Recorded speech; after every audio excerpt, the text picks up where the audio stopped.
Year 10, Mr. Tapley here for your next lesson of Year 10 History. This lesson we are looking at both our knowledge and our skills. So we're demonstrating our knowledge of the Holocaust, which we've expanded over the past couple of lessons, and then we're developing our historical source analysis skills. Very important skill to have in history, and I'll explain why in a minute. Our success criteria is to use our prior knowledge of the Holocaust. So you're not learning anything new this lesson. You're using your prior knowledge to interpret a series of primary sources from World War II. What do they mean? Why are they important? What can we learn from them? So, this lesson, we will be developing our source analysis skills. Using your prior knowledge of the Holocaust, you'll be asked to interpret and evaluate several primary sources from World War II. The World War II Dev will be introduced next week. So first couple lessons probably, we'll be doing some revision content, and then I'll be introducing the source analysis, the dev, in the last 1 or 2 lessons. So, practice makes perfect. If you have any questions, of course, please let me know. So I'm trying to get you guys in a bit of source analysis practice before the dev next week. The following slides provide the lesson instructions and a few tips and tricks for source analysis responses in historical studies. So really, when you're sitting down to do a source analysis, there's 3 steps that I would like you to look at. So question 1 is obviously look at the question. So analyze the question. So the key terms, skills, phrases that the question is asking you to do. So look at if they're mentioning World War I or World War II. Simple stuff, but you'd be surprised at what people get up to when they answer these questions. Are they asking you to define what's happening? Are they asking you to explain, outline, list, etc., etc.? The second thing you need to do after looking at the question is obviously look at the source. So what you should do, really, is get out your pen, your pencil, your crayon, your paintbrush, whatever you're using, and identify and annotate key features of the source. When you hand back your source analysis to me, I don't want to see a perfect, clean piece of paper. I want you to be writing, drawing, coloring in things, highlighting things in that picture. So highlight, this is something I can talk about later. I'm going to circle that and annotate that right next to it, a little caption. 3, and this is what I'm going to be talking about in this video. Geography, we have PQE to structure our responses, our pattern, quantify, exception. In history, we have a slightly longer acronym, and one that doesn't really roll off the tongue, but I'll try my best here. We have AppCams, all right, which is a little acronym that'll help you structure your responses in source analysis questions. So, best way to remember AppCams, AppSaw, camera. That's the best I can do, guys, sorry.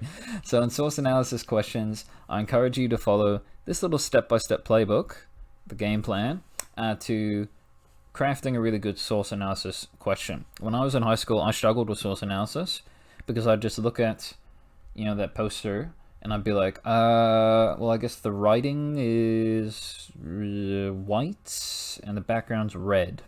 Teacher would be like, no marks. So take it from someone who's not great at source analysis, or used to be not great. Now I'm a perfect individual, obviously. This little acronym, this checklist, is going to help you with source analysis questions. It's going to get you thinking about what you need to write to get marks for your question, what you need to answer, the questions you need to answer to understand the source. So the first thing you should really look at, A, is your author. So who created this poster? What do you know about the author and their views? So if underneath this, it said created by, and it gave you the name of someone who was in the German Nazi Party, you already know that this poster might not be reliable. It might not be accurate because their views are very anti-Semitic. They hate the Jewish people. So they're not really the person you go to for a unbiased, truthful, accurate opinion about the Jewish people. So look at the author. Who created this, and what do you know about them? That can be your first sentence. So this primary source was created by blah, blah, blah, blah. P. First P. Place. So when and where was this source created? What influence would this have? So let's say this source was created in 1936, right after the Nuremberg laws were created. So anti-Semitism, anti-Jewish sentiment was very high at the time in Germany. So if this was created by a Nazi member in Germany in 1936, obviously that's going to have an influence on why the source was created, what the source looks like. If this was created in World War I, then that would raise different questions. So maybe this was created because the Germans thought that the Jewish people forced them to lose World War I.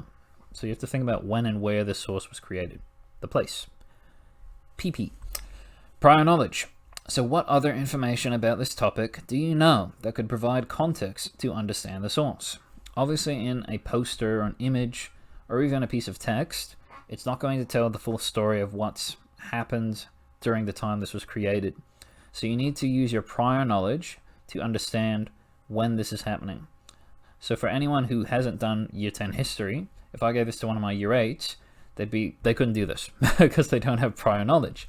But you guys do. You guys have spent several lessons looking at the Holocaust. So you know that the Holocaust was about the oppression, the violence, the murder of the Jewish people. So you can tell that from this individual's gold star, you know this was created after the Nuremberg laws. You know this is an anti-Jewish poster because part of the Nuremberg laws was they had to wear these little gold stars, the Star of David, to identify themselves as Jewish so that German people could be mean to them, basically. So use your prior knowledge. It's not just about what's in the source, it's about what you know about that source's topic. C. Causes. Why was this source created? What caused this source to exist? So what was the purpose or the rationale, the reason for this source being created? So obviously he wasn't creating this to win a popularity contest with the Jewish people. Obviously this was created to get people on the side of the Nazi party, to convince them that this guy is the enemy. These are the people who forced us to lose World War I. Again, German's not great, but I think it says who is to blame for the war? Who is to blame for our defeat in the war? So what is the cause of this source? A, for audience. So who is the source being created for? How might this influence the source? So if this was being created for the Nazi party leadership, if this was being created personally for Adolf Hitler, doesn't make much sense because he's already on the side of the Nazi party. He's like, yeah, I don't like the Jewish people. Yeah, you don't have to convince me, guys. I'm on your side. This is probably being created for the audience, the people of Germany, who are undecided, who don't know if we should support the Nazi party. If it was created for Hitler, it would just say, we agree with you. And you'd be like, yeah, woo, I like this. So you need to think about the audience. Who is this source being created for? And how might this influence the source? Depending on if this was being created for people in France, trying to convince the French people that the Jewish are the enemy, the language would be French. And it wouldn't be, we lost World War I because of these guys, because France didn't lose World War I. They'd be appealing to some other thing. Message.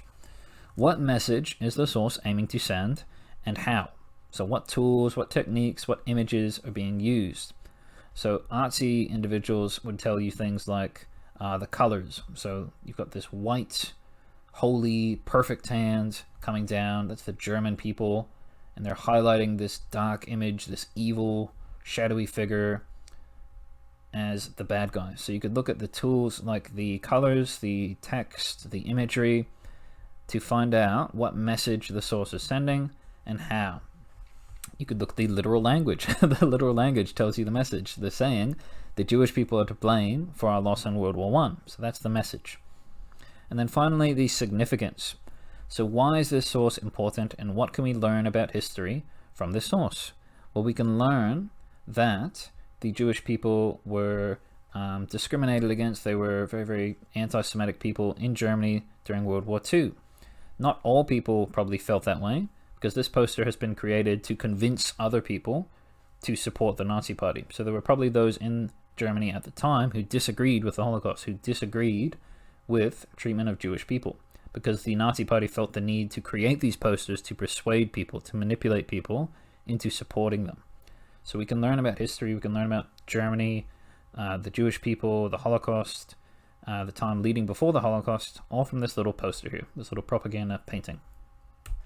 So, app cams, remember it. Whoop, have I gone backwards? No, this is it. So this is what we are doing today, boys and girls. Reading chapter 2, pages 96 to 97. and you're looking at the Examining Evidence, Life and Death in the Holocaust section, entering questions 1 to 4 on page 97. So you've got 4 questions here that are in response to a list of primary sources, which I'll show you in a moment. I'll show you now, why not? Live in the moment. So this is page 96. So you can see you've got text sources and image sources. So that's a quote from Oskar Schindler, very famous movie from Steven Spielberg called Schindler's List. And it talks about this individual who risked his life to save a lot of Jewish people during the Holocaust. Holocaust survivors, the Nuremberg laws, some images, Star of David, some of the possessions that were confiscated from prisoners before they were sent off to those extermination camps. And there's our questions there. I might as well read these ones here.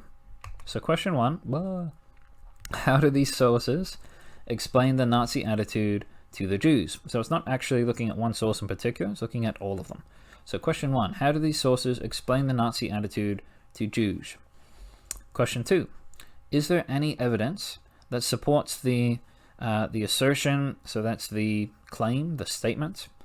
So there is a statement that the Nazis attempted to dehumanize the Jews. So one technique, one tool you can use if you're a dictator to get people to oppress, to humiliate, to be violent towards a group of people is convince them they're not human. It's a lot easier to be mean to someone if you think they are something. So look at these sources and see if you can find any information here that almost implies that the Jewish people aren't human. They're not German. So look towards that. Question 3. What evidence can you find that suggests that not all Germans supported the Nazis' anti-Semitic policies? And question 4. How could this evidence have influenced the post-war desire to achieve a universal Declaration of Human Rights? So we actually tried to set up a League of Nations, a United Nations, at the end of World War I, but we weren't able to. So at the end of World War II, after the Holocaust, we were able to set up the United Nations. We were able to come together, work as a team, and we created this Universal Declaration of Human Rights, protecting human rights to prevent genocides from occurring in the future. So how could these sources, how could the horrific imagery in some of these sources and text influence the United Nations into creating a protection of human rights? So when you're answering those 4 questions, make sure you're naming the sources that you're using as evidence. Don't just say, oh, the picture looked pretty. Say source 2.57, blah, blah, blah, blah, blah. That's all you're doing today, guys. If you have any questions or concerns, please let me know. Don't stress too much about the dev that we're doing next week. I'll give you more information about that later next week. And we will have a couple of revision lessons to help you if you've missed content or if you've misunderstood content from the first 4 weeks of the unit. So yeah, best of luck, guys. Hope you're well, and cheers.